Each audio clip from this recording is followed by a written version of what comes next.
Hi, are you a member of the Truckee Meadows? Does your community rely on the Truckee River watershed? What if I told you the Truckee River once supported a commercial fishing economy?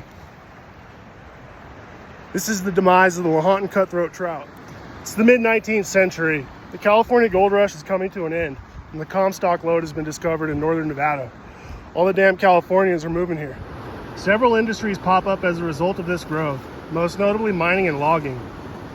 By the 1860s, major mining operations disrupted the natives' way of life.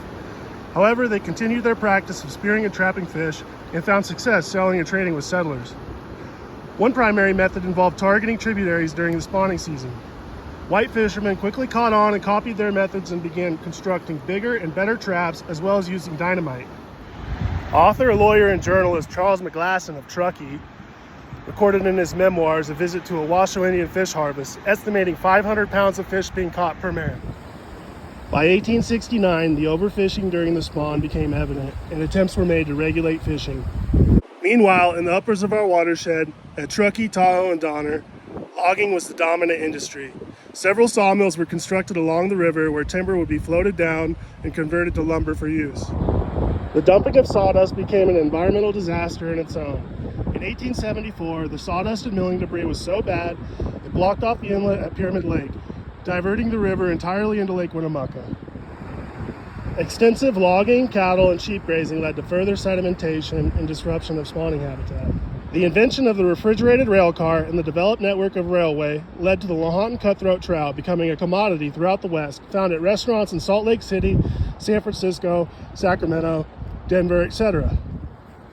In March of 1871, the Nevada State Legislature enacted laws that allowed only catching of fish in the Truckee by hook and line. These laws excluded the Paiute and Washoe, so they were hired by white businessmen to make ends meet. This law also required that fish ladders be constructed on dams, but it was rarely enforced. A large dam on the Truckee without a fish ladder was built by Jack Folks in 1875 at a sawmill in Verdi. The dam essentially stopped all trout from migrating upstream beyond Verdi. In 1875, the native fish stocks were so depleted above Verdi that the California Fish Commission released its first foreign fish species. Eastern brook trout and whitefish were planted in the Truckee above Boca. In later years, they included the German brown and the McLeod red band trout. In 1880, the total disappearance of the Lahontan cutthroat trout was noted above Verdi.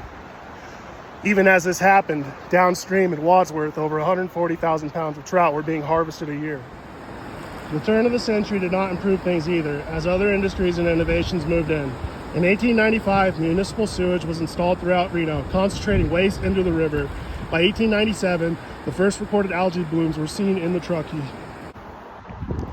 It's incredible for me to think of this river once being as pristine as Lake Tahoe all the way through Pyramid, and its abundance of resource. So the Lahontan cutthroat trout went the way of the buffalo.